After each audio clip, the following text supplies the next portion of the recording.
La soberanía divina. Un sermón predicado la mañana del domingo 4 de mayo de 1856 por Charles Spurgeon. ¿No me es lícito hacer lo que quiero con lo mío? Mateo capítulo 20, versículo 15. El padre de familia dice: ¿no me es lícito hacer lo que quiero con lo mío?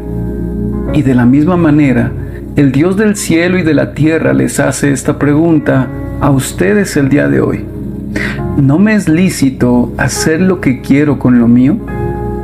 No hay ningún atributo de Dios que sea más consolador para sus hijos que la doctrina de la soberanía divina. Bajo las más adversas circunstancias, en medio de las tribulaciones más severas, ellos creen que la soberanía ha ordenado sus aflicciones, que la soberanía los gobierna y que la soberanía los va a santificar a todos.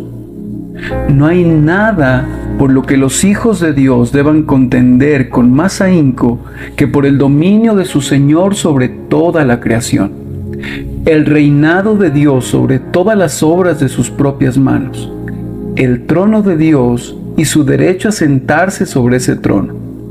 Por otra parte, no hay doctrina más odiada por los hombres del mundo y no hay otra verdad que hayan convertido en una pelota de fútbol como la grandiosa, estupenda y muy cierta doctrina de la soberanía del infinito Jehová. Los hombres permitirán que Dios esté en cualquier lugar excepto en su trono. Ellos le permitirán que esté en su lugar, en su taller para formar mundos y hacer estrellas. Le permitirán que esté en su casa de caridad repartiendo limosnas y entregando sus tesoros. Le permitirán a Dios que sostenga la tierra y mantenga firmes sus pilares, o que encienda las lámparas del cielo, o que gobierne las olas del océano, que siempre están en movimiento. Pero cuando Dios asciende a su trono, entonces sus criaturas rechinan los dientes.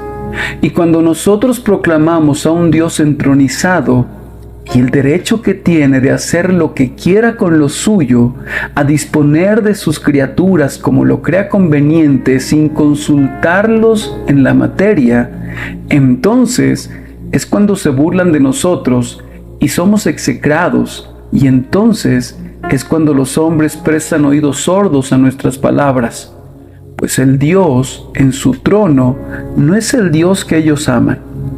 Lo aman mejor en cualquier otro lugar de lo que lo hacen cuando Él se sienta en el centro de su mano y su corona sobre su cabeza. Pero nosotros amamos predicar a Dios en su trono. Es el Dios en su trono en quien confiamos. Es el Dios en su trono a quien hemos estado cantando este día. Y es el Dios en su trono de quien hablaremos en este sermón. Sin embargo, voy a predicar únicamente acerca de una parte de la soberanía de Dios, y esa es la soberanía de Dios en la distribución de sus dones.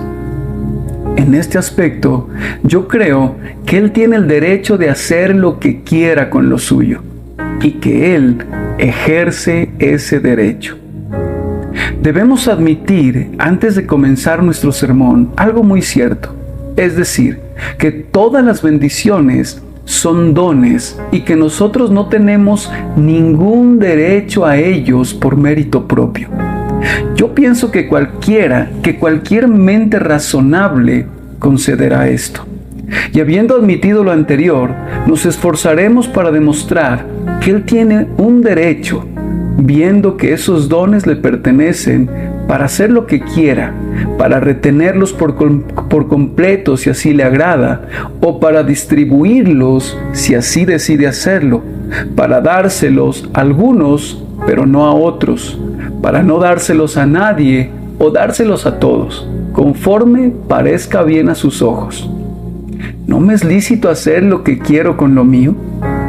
Vamos a dividir los dones de Dios en 5 clases. En la primera clase tendremos los dones temporales. En la segunda, los dones salvadores. En la tercera, los dones honorables. En la cuarta clase, los dones útiles. Y en la quinta clase, los dones consoladores. De todos ellos diremos, ¿no me es lícito hacer lo que quiero con lo mío? Entonces, en primer lugar, tenemos los dones temporales. Es un hecho indisputable que Dios no ha dado lo mismo a todos los hombres. No ha dado lo mismo en los asuntos temporales. Él no ha distribuido a todas sus criaturas la misma cantidad de felicidad o la misma posición en la creación. Hay diferencias. Observen qué diferencia hay en los hombres en lo personal, pues vamos a considerar principalmente a los hombres. Uno nace como Saúl, que del hombro arriba sobrepasa a cualquiera del pueblo. Otro vivirá toda su vida como Zaqueo, un hombre de corta estatura. Uno tiene un cuerpo escultural y es bello, y otro es débil y está lejos de tener una figura hermosa. ¿A cuántos no encontramos cuyos ojos nunca se han gozado en la luz del sol, cuyos oídos nunca han escuchado los encantos de la música y cuyos labios nunca han pronunciado sonidos inteligibles o armoniosos? Camina por la tierra y encontrarás hombres superiores a ti en vigor, salud y figura, y encontrarás a otros que son tus inferiores en estas mismas cosas. Algunos de los aquí presentes son preferidos muy por encima de sus semejantes por su aspecto físico, y otros caen muy abajo en la balanza y no cuentan con nada que los pueda llevar a gloriarse en la carne. ¿Por qué Dios ha dado a un hombre belleza y a otro no se la ha dado? A uno le ha dado todos sus sentidos, mientras que a otro solo unos cuantos. ¿Por qué en algunos Él ha despertado el sentido del entendimiento, mientras que otros están obligados a cargar con un cuerpo terco y lento? Nosotros respondemos, y que los demás digan lo que quieran, que no se puede dar ninguna otra respuesta excepto esta: sí, Padre, porque así te agradó. Los viejos fariseos preguntaban, ¿quién pecó, este o sus padres, para que haya nacido ciego? Sabemos que no fue a causa del pecado de sus padres ni del pecado del hijo que éste haya nacido ciego, o que otros hayan sufrido desgracias similares, sino que Dios ha hecho como ha querido en la distribución de sus beneficios terrenales, y así ha dicho al mundo: ¿no me es lícito hacer lo que quiero con lo mío? Observen también qué diferencia existe en la distribución de los dones mentales. No todos los hombres son como Sócrates, solo hay unos cuantos como Platón. Eventualmente, por aquí y por allá, nos encontramos con un Bacón. Muy de vez en cuando conversaremos con un Sir Isaac Newton. Algunos tienen estupendos intelectos con los que pueden descubrir los secretos, sondear las profundidades del océano, medir la altura de los montes, desdoblar los rayos del sol y pesar las estrellas. Otros no tienen sino mentes superficiales. Tú puedes intentar educarlos y educarlos, pero nunca lograrás que sean grandes. No puedes mejorar lo que no está allí. No tienen talento y tú no puedes dárselo. Cualquiera puede ver que hay una inherente diferencia en la gente desde el mismo nacimiento. Algunos, con tan solo un poco de educación, sobrepasan a quienes han recibido una preparación elaborada. Tenemos a dos muchachos educados en la misma escuela, enseñados por el mismo maestro y que se han aplicado a sus estudios con la misma diligencia, pero uno de ellos destacará por encima del otro. ¿Por qué ocurre esto? Porque Dios afirma su soberanía tanto sobre la mente como sobre el cuerpo. Dios no nos ha creado iguales, sino que ha diversificado sus dones. Un hombre puede ser tan elocuente como Whitfield. Otro tartamudea, aunque solo hable 3 palabras en su idioma natal. ¿Qué es lo que ocasiona estas tremendas diferencias entre hombre y hombre? Respondemos que debemos referirlo todo a la soberanía de Dios, que hace como quiere con lo suyo. De nuevo observen cuáles son las diferencias de las condiciones de los hombres en este mundo. Se descubre de tiempo en tiempo mentes poderosas en hombres cuyos miembros arrastran las cadenas de la esclavitud y cuyas espaldas son descubiertas para recibir latigazos. Tienen su piel negra, pero en la mente son muy superiores a sus brutales amos. De la misma manera, también en Inglaterra descubrimos hombres sabios que a menudo son muy pobres, y hombres ricos que con frecuencia son ignorantes y vanos. Uno viene al mundo para ser cubierto de inmediato con púrpura imperial. Otro solamente podrá usar las humildes ropas del campesino. Uno habita en un palacio y tiene una mullida cama para reposar, mientras que otros difícilmente encuentran un lugar de descanso y nunca poseerán una cubierta más suntuosa que la paja de su propia choza.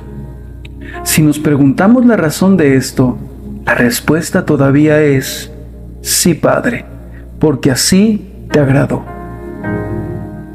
Y así de otras maneras, al pasar por la vida, ustedes observarán cómo se manifiesta esa soberanía. A un hombre, Dios le da una larga vida y buena salud, de tal forma que escasamente conoce lo que es un día de enfermedad. Mientras que otro hombre se tambalea y encuentra una tumba casi a cada paso, y temiendo la muerte, siente que se muere 1000 veces. Un hombre, aún en su extrema vejez, como Moisés, tiene un ojo vigoroso, y aunque su cabello sea gris, él se mantiene tan firme sobre sus pies como cuando era joven en la casa de su padre. Nuevamente preguntamos: ¿cuál es la causa de esta diferencia? A la única respuesta adecuada es que es el efecto de la soberanía de Jehová. Encontrarán también que algunos hombres son arrancados en la flor de su vida, apenas en la mitad de sus días, mientras otros alcanzan los 70 años y más. Uno parte antes de haber cubierto la primera etapa de su existencia, y otro ve que su vida se alarga tanto que se convierte en una carga. Estoy convencido que debemos atribuir la causa de todas estas diferencias en la vida al hecho de la soberanía de Dios. Él es soberano y rey, y no hará lo que quiera con lo suyo. Vamos a dejar este punto, pero antes de hacerlo, debemos detenernos un instante para terminar de reflexionar sobre él. Oh, tú que has recibido el don de una noble figura, de un hermoso cuerpo, no te jactes de ello, pues tus dones te vienen de Dios. Oh, no te gloríes, pues si tú te glorías, te vuelves feo en un instante. Las flores no se jactan de su belleza, ni tampoco los pájaros cantan a su plumaje. No sean vanas, hijas de la belleza. Ustedes, hijos, no se exalten por su hermosura. Y, oh, ustedes hombres de poder y de intelecto, recuerden que todo lo que tienen es otorgado por un soberano Señor. Él ciertamente creó, pero Él también puede destruir. No hay muchos pasos que separen al más poderoso intelecto del idiota más desválido. El pensamiento profundo casi toca la locura. Tu cerebro puede ser transformado en cualquier momento, y estarías condenado desde ese momento a vivir como un loco. No te jactes de todo lo que sabes, pues aún el pequeño conocimiento que tienes te ha sido dado. Por tanto, digo, no te exaltes por encima de toda medida, sino que usa lo que Dios te ha dado para el servicio de Dios, pues es una dádiva real y no debes desperdiciarla. Pero si el soberano Señor te ha dado un talento y nada más, no lo escondas en una servilleta, sino que úsalo bien. Y entonces puede suceder que Él te dé más. Bendice al Señor porque tienes más que otros. Y dale gracias porque te ha dado menos que otros. Pues tú tienes menos que acarrear sobre tus hombros. Y entre más ligera sea tu carga, menos motivos tendrás para gemir mientras prosigues tu camino hacia una tierra mejor. Entonces, bendice a Dios si tú posees menos que tus semejantes y contempla su bondad tanto en el retener como en el dar. Hasta este momento, la mayoría estará de acuerdo con lo que hemos dicho. Pero cuando llegamos al segundo punto, los dones salvadores, habrán muchos que ya no estarán de acuerdo, ya que no pueden aceptar nuestra doctrina. Cuando aplicamos esta doctrina concerniente a la soberanía divina, a la salvación del hombre, entonces vemos que los hombres se levantan para defender a sus pobres semejantes, a quienes consideran como perjudicados por la predestinación de Dios. Pero no he sabido de alguno que se alzara para defender al diablo. Y sin embargo, yo creo que si algunas criaturas de Dios tienen un derecho de quejarse de sus tratos, son los ángeles caídos. Por su pecado, fueron arrojados del cielo de inmediato, y no podemos leer en ningún lado que alguna vez se les haya enviado algún mensaje de misericordia. Una vez echados fuera, su condenación fue sellada. Mientras que a los hombres se les dio una tregua, la redención fue enviada a su mundo y un gran número de ellos fue elegido para vida eterna. ¿Por qué no contender con la soberanía tanto en un caso como en el otro? Decimos que Dios ha elegido un pueblo escogido de la raza humana y su derecho de hacer esto es negado. Pero yo pregunto, ¿por qué no se discute igualmente el hecho que Dios ha elegido a los hombres y no a los ángeles caídos, o su justicia en tal elección?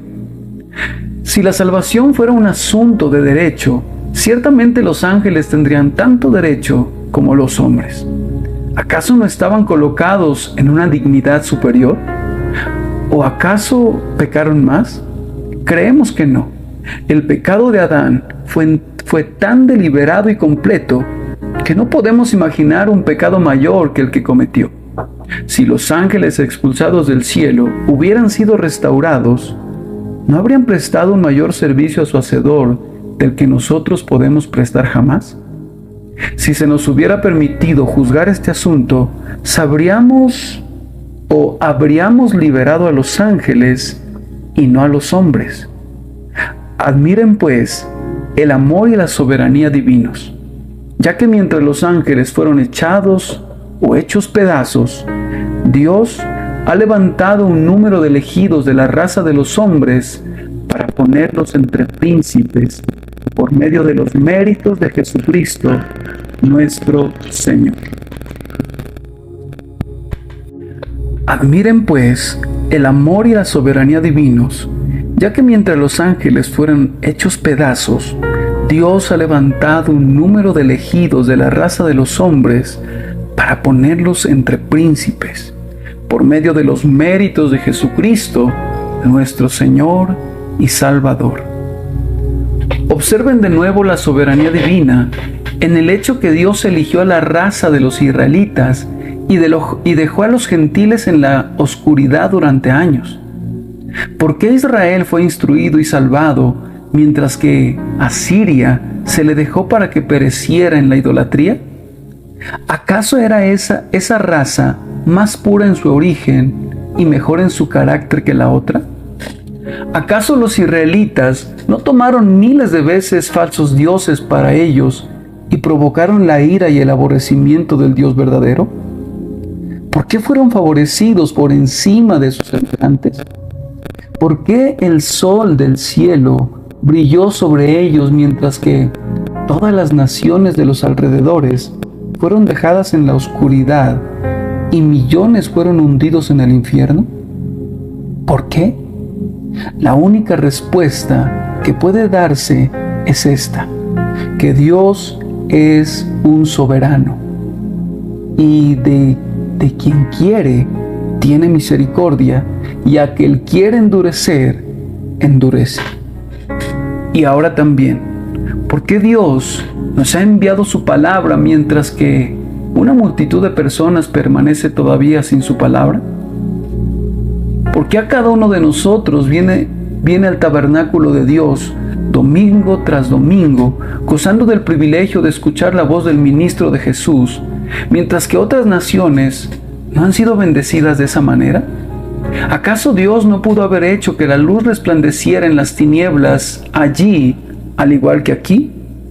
¿No hubiera podido Él, si así lo hubiera querido, haber enviado mensajeros ligeros como la luz para proclamar su evangelio por toda la tierra? Podía haberlo hecho si hubiera querido. Como sabemos que no lo ha hecho así, nos inclinamos en mansedumbre, confesando el derecho que Él tiene de hacer lo que quiera con lo suyo. Pero permítame que recalque la doctrina una vez más. Contemplen cómo Dios despliega su soberanía en que de la misma congregación, entre quienes escuchan al mismo ministro y oyen la misma verdad, uno es tomado y el otro es dejado. Porque es que para una de las personas que me escucha y que se sienta en aquella banca, y para su hermana que está sentada al lado, ¿el efecto de la predicación es diferente? Ellas han sido alimentadas sobre la misma rodilla, han sido mecidas en la misma cuna, educadas bajo los mismos sistemas, oyen al mismo ministro con la misma atención. ¿Por qué es que la una será salvada y la otra será dejada? Lejos esté de nosotros tejer alguna excusa para el hombre que es condenado. No sabemos de ninguno, pero también lejos esté de nosotros el restarle gloria a Dios. Nosotros afirmamos que Dios es quien hace la diferencia, que la hermana que es salva no tendrá que agradecerlo a sí misma, sino a su Dios. Habrá también dos hombres que son borrachos. Alguna palabra predicada traspasará a uno de ellos de lado a lado, mientras que el otro se quedará sentado inconmovible. Aunque en todos los aspectos ambos sean exactamente lo mismo, tanto en constitución como en educación, ¿cuál es la razón? Tú responderás que tal vez porque uno acepta y el otro rechaza el mensaje del Evangelio. Pero entonces deberías preguntarte, ¿quién hizo que uno lo aceptara y quién hizo que el otro lo rechazara? Te reto a que digas que el hombre mismo hizo la diferencia. Debes admitir en tu conciencia que es Dios el único a quien pertenece este poder. Pero a quienes no les gusta esta doctrina, están sin embargo levantados en armas en contra nuestra, y ellos se preguntan, ¿cómo puede Dios en justicia hacer tal acepción entre los miembros de su familia? Supongan que un padre tiene un cierto número de hijos, y que a uno de ellos diera todos sus favores y a los demás los dejara sumidos en la miseria. ¿No diríamos nosotros que se trata de un padre duro y cruel? Yo respondo que así es, pero los casos no son los mismos. No es un padre con quien tienes que tratar, sino con un juez. Tú dices que todos los hombres son hijos de Dios. Te exijo que demuestres eso. Yo nunca lo he leído en mi Biblia. Yo no me atrevo a decir, Padre nuestro que estás en los cielos, mientras no sea regenerado. No puedo deleitarme en la paternidad de Dios para conmigo mientras no sepa que soy uno con Él y coheredero con Cristo. No me atrevo a reclamar la paternidad de Dios siendo un hombre sin regenerar. No se trata de una relación de padre e hijo, pues el hijo tiene un derecho sobre su padre, sino de rey y súbdito, y ni siquiera una relación tan elevada como esa, pues hay un derecho entre el súbdito y el rey. Una criatura pecadora, no puede argumentar algún derecho sobre Dios. pues eso equivaldría a que la salvación sea por obras y no por gracia.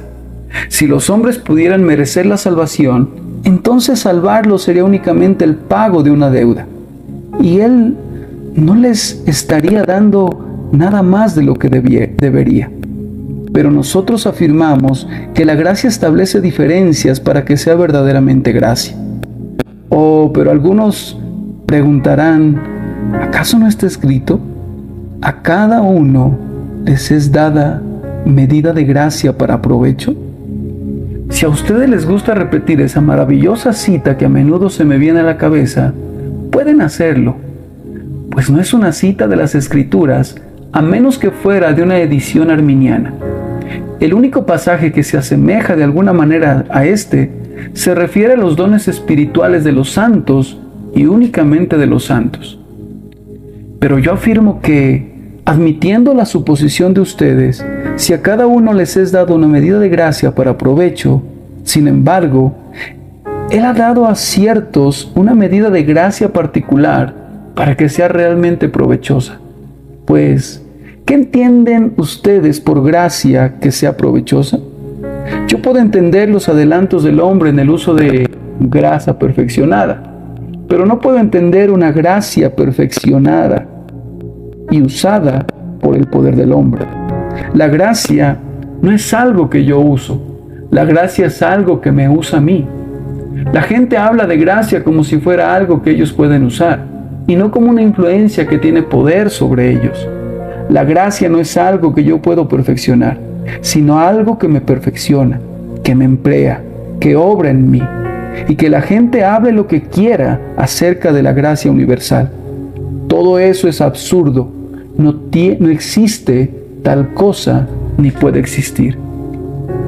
Pueden hablar correctamente de bendiciones universales, ya que vemos que los dones naturales de Dios están esparcidos por todas partes, más o menos, y los hombres pueden recibirlos o rechazarlos. Sin embargo, no sucede lo mismo con la gracia. Los hombres no pueden tomar la gracia de Dios y emplearla para transportarse ellos mismos de las tinieblas a la luz. La luz no viene a las tinieblas diciendo, úsame, sino que la luz viene y ahuyenta las tinieblas. La vida no viene al hombre que está muerto diciéndole, úsame, y ser restaurado a la vida, sino que viene con un poder propio y restaura la vida. La influencia espiritual no viene a los huesos secos diciéndoles, usen este poder y revístanse de carne, sino que viene y los reviste de carne y la obra está hecha. La gracia es algo que viene y ejerce una influencia sobre nosotros. Únicamente la voluntad soberana de Dios nos convierte en herederos de la gracia, nacidos a imagen de su Hijo, una raza creada de nuevo. Y nosotros les decimos a todos ustedes, que rechinan sus dientes al oír esta doctrina, ya sea que lo sepan o no, que ustedes tienen una buena dosis de enemistad contra Dios en sus corazones. Pues hasta que no sean conducidos a conocer esta doctrina, hay algo que todavía no han descubierto, que los pone a la idea de un Dios absoluto, un Dios sin límites, un Dios sin cadenas, un Dios inmutable y un Dios con un libre albedrío que a ustedes les encanta demostrar que poseen las Escrituras. Estoy persuadido que la soberanía de Dios debe ser sostenida por nosotros si queremos gozar de un saludable estado mental. La salvación es de Jehová. Entonces, denle toda la gloria a su santo nombre, a quien pertenece toda la gloria. En tercer lugar, vamos a considerar ahora las diferencias que Dios a menudo establece en su iglesia en cuanto a dones honorables. Hay una diferencia hecha entre los propios hijos de Dios cuando son sus hijos. Fíjense en lo que quiero decir. Uno tiene el don honorable del conocimiento, mientras que otro sabe muy poco. Me encuentro de vez en cuando con un amado hermano cristiano con quien podría hablar durante un mes y le aprendería algo cada día.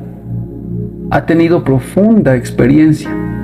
Él se ha asomado a las cosas profundas de Dios y toda su vida ha sido un perpetuo estudioso donde quiera que ha estado. Él parece haber recogido pensamientos, no simplemente de los libros, sino también de los hombres, de Dios y de su propio corazón.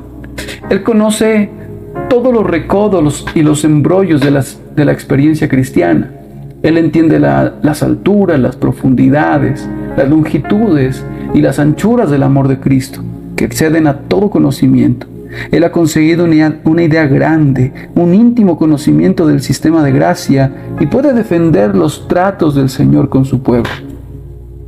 Luego te encuentras con otro que ha pasado por muchos problemas, pero que no tiene un profundo conocimiento de la experiencia cristiana. No aprendió ni un solo secreto en todas sus tribulaciones. Salía a tropiezos de un problema para meterse de inmediato en otro, pero nunca se detuvo para levantar alguna de las joyas que estaban enterradas en el lodo.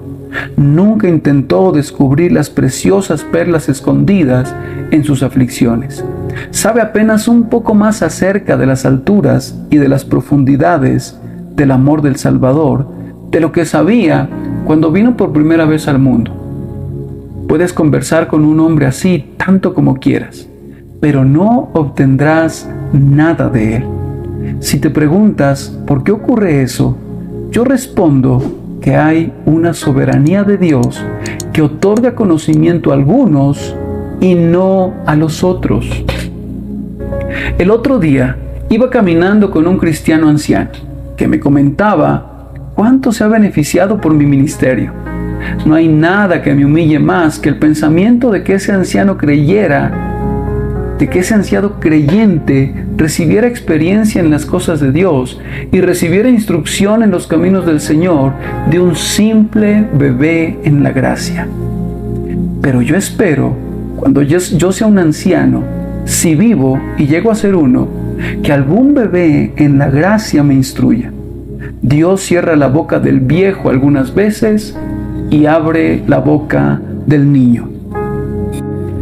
¿Por qué somos maestros de cientos de personas que son en muchas áreas más capaces de enseñarnos a nosotros? La única respuesta que podemos encontrar está en la soberanía divina y debemos inclinarnos ante ella, pues ¿acaso no tiene Él el derecho de hacer lo que quiera con lo suyo? En lugar de envidiar a los que tienen el don del conocimiento, deberíamos procurar obtenerlo, si es posible. En lugar de sentarnos a murmurar diciendo que no tenemos más conocimiento, debemos recordar que el pie no puede decirle a la cabeza, ni la cabeza al pie, no tengo necesidad de ti, pues Dios nos ha dado talentos conforme ha querido. De nuevo observen, al hablar de dones honorables, que no solo el conocimiento, sino también el servicio es un don honorable. No hay nada más honorable para un hombre que el oficio de diácono o ministro. Nosotros engrandecemos nuestro oficio, pero no nos engrandecemos a nosotros mismos. Sostenemos que no hay nada que dignifique más a un hombre que el ser nombrado para un oficio en una iglesia cristiana. Yo prefiero ser un diácono de una iglesia que ser alcalde de la ciudad de Londres. Yo considero que ser un ministro de Cristo es un honor infinitamente más elevado que cualquier honor que el mundo pueda otorgar.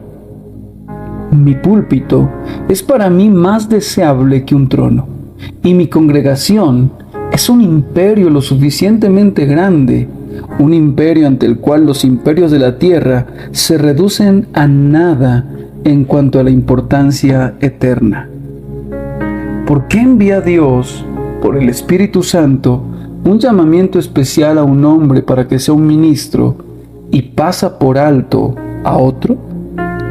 Hay otro hombre más dotado, tal vez, pero nosotros no nos atrevemos a ponerlo en un púlpito porque él no tiene un llamado especial. Lo mismo sucede con el diácono. El hombre que todos piensan que es el adecuado para ese oficio es pasado por alto y otro es elegido. Hay una manifestación de la soberanía de Dios en sus nombramientos para los diversos oficios.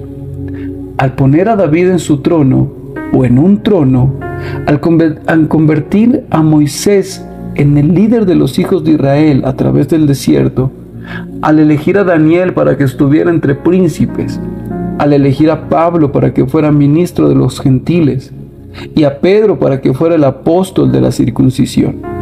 Y ustedes, que no tienen el don de un servicio honorable, deben aprender la grandiosa verdad contenida en la pregunta del Señor: ¿no me es lícito hacer lo que quiero con los míos?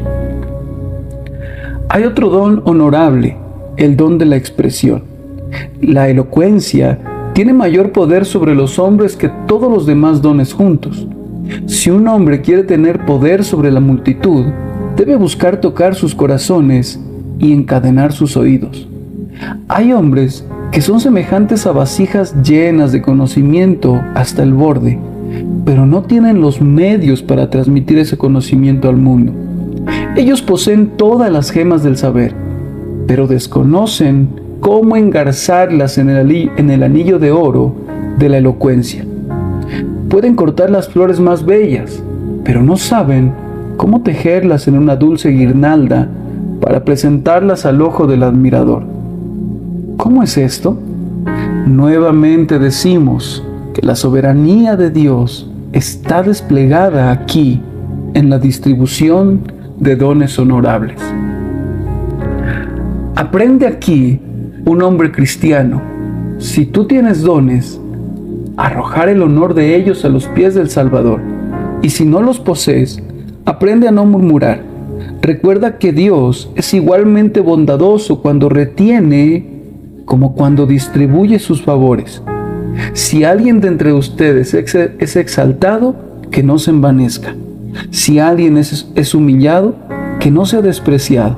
Pues Dios da a cada vasija su medida de gracia. Sírvale cada uno según su medida y adore al Rey del cielo, que hace lo que quiere. En cuarto lugar, notamos el don de la utilidad. A menudo he hecho mal al censurar a mis hermanos ministros por no ser útiles. Le he dicho a alguno: tú podrías haber sido tan útil como yo si hubieras sido diligente. Pero seguramente hay otros que todavía son más diligentes y más eficientes y que trabajan de manera constante, pero con muy poco efecto. Y por lo tanto, permítame retirar mi acusación y en lugar de eso, afirmar que el don de la utilidad es el resultado de la soberanía de Dios. No está en el hombre ser útil, sino que es de Dios hacer al hombre útil. Nosotros podremos trabajar con toda nuestra fuerza, pero únicamente Dios puede hacernos útiles. Podemos desplegar todas nuestras velas cuando sopla el viento, pero no podemos hacer que sople el viento. La soberanía de Dios es vista también en la diversidad de los dones ministeriales. Te acercas a un ministro y eres alimentado con abundancia de alimento bueno. El otro ministro no da lo suficiente ni para alimentar un ratón.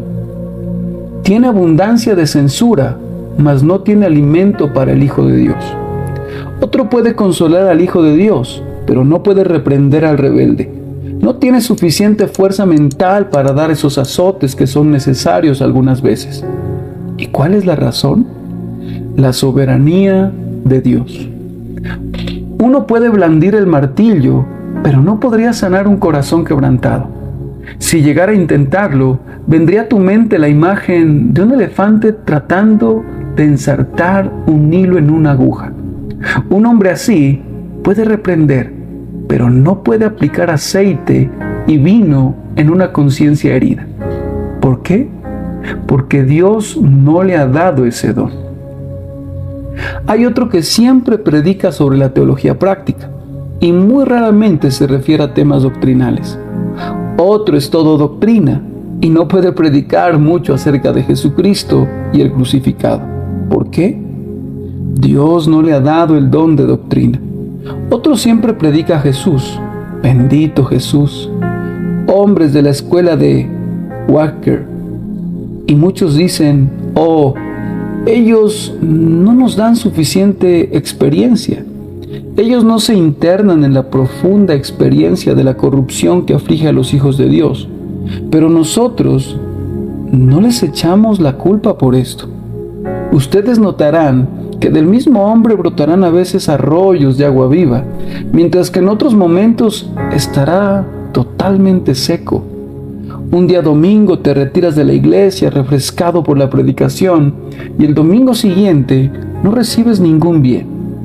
Hay soberanía divina en todo esto y debemos aprender a reconocerla y admirarla. En una ocasión, la semana pasada, estaba yo predicando a una gran multitud de personas y en una parte del sermón la gente estaba muy conmovida. Yo sentí que el poder de Dios estaba allí. Una pobre criatura gritó de manera audible debido a la ira de Dios contra el pecado. Pero en otro momento, las mismas palabras pudieran haber sido expresadas y pudo haber existido el mismo deseo en el corazón del ministro sin que se produjera ningún efecto. Yo digo que debemos identificar la soberanía divina en todos esos casos. Debemos reconocer la mano de Dios en todo. Pero la presente generación es la más impía que haya pisado la tierra jamás. Lo creo verdaderamente. En los días de nuestros padres, tan pronto caía un chaparrón, ellos declaraban que era obra de Dios que cayera. Y tenían oraciones para que lloviera, oraciones para que hiciera sol y oraciones para la cosecha. Oraban cuando una gavilla se incendiaba, así como cuando el hambre desolaba la tierra. Nuestros antepasados decían, el Señor lo ha hecho. Pero ahora nuestros filósofos tratan de explicarlo todo y atribuyen todos los fenómenos a segundas causas. Pero hermanos, nosotros debemos atribuir el origen y la dirección de todas las cosas al Señor y únicamente al Señor. Finalmente, los dones consoladores. Los dones consoladores son de Dios. Oh, qué dones de consolación gozamos algunos de nosotros en las ordenanzas de la casa de Dios y en un ministerio que es productivo. Pero ¿cuántas iglesias no tienen un ministerio de ese tipo? Y entonces, ¿por qué lo tenemos nosotros? ¿Por qué Dios ha establecido esa diferencia? Algunos de los que me escuchan tienen una sólida fe y se pueden reír de los imposibles. Somos capaces de cantar una canción en medio del mal tiempo, tanto en la tempestad como en la calma. Pero hay otra persona con poca fe que está en peligro de tropezar con cada brizna de paja. Nosotros atribuimos la fe eminente, enteramente a Dios. Uno nace con un temperamento melancólico y ve que una tempestad siempre se está generando en medio de la calma, mientras que otro está contento y ve bordes de plata en cada nube. No importa cuán negra sea, y es un hombre feliz. Pero, ¿por qué sucede esto? Los dones consoladores provienen de Dios. Y luego observen que nosotros mismos diferimos a ratos. Durante un tiempo podremos tener un bendito intercambio con el cielo, y nos es permitido mirar al interior del velo. Pero súbitamente estos gozos deleitables se esfuman. ¿Acaso murmuramos por causa de eso? ¿No puede hacer Él lo que quiera con lo que es suyo? ¿No puede quitar lo que ha dado? Los consuelos que poseemos fueron suyos antes que fueran nuestros. Y aunque me quitaras todo, yo no me quejaría. Antes que yo lo poseyera, todo era enteramente tuyo. No hay gozo del Espíritu, ni abundante esperanza bendita, ni una gran fe, ni un deseo ardiente, ni una cercana comunión con Cristo, que no sea un don de Dios y que no debamos atribuirlo a Él. Cuando estoy en tinieblas y sufro desilusiones, miro a lo alto y digo, Él da cánticos en la noche. Y cuando soy conducido al regocijo, digo, mi monte permanecerá firme para siempre. Dios es un soberano Jehová, y por tanto me postro a sus pies, y si perezco, voy a perecer allí. Pero déjenme decir, hermanos, que esta doctrina de la soberanía divina está muy lejos de hacer que ustedes se sienten con pereza, sino que espero en Dios que tendrá la tendencia de humillarlos y de conducirlos a decir: yo soy indigno de la más pequeña de todas tus misericordias. Siento que tú tienes el derecho de hacer conmigo lo que quieras. Si tú me aplastas a mí, pobre gusano indefenso, no serás afrentado. No tengo el derecho de pedirte que tengas compasión de mí, excepto esto, que necesito tu misericordia. Señor, si tú quieres, tú puedes perdonar, y jamás diste tu gracia a alguien que la necesitara más ardientemente. Puesto que estoy vacío, lléname con el pan del cielo. Puesto que estoy desnudo, vísteme con tu manto. Puesto que estoy muerto, dame vida. Si suplicas así, con toda tu alma y con toda tu mente, aunque Jehová es soberano, Él extenderá su cetro y salvará, y vivirás para adorarlo en la belleza de su santidad, amando y adorando su soberanía llena de gracia. El que creyere, es la declaración de la Escritura, y fuere bautizado, será salvo. Mas el que no creyere, será condenado. El que cree únicamente en Cristo y es bautizado con agua en el nombre del Padre, y del Hijo, y del Espíritu Santo, será salvo. Pero el que rechace a Cristo y no crea en Él, será condenado. Ese es el decreto soberano y la proclamación del cielo. Inclínate a Él, reconócelo, obedécelo, y que Dios te bendiga.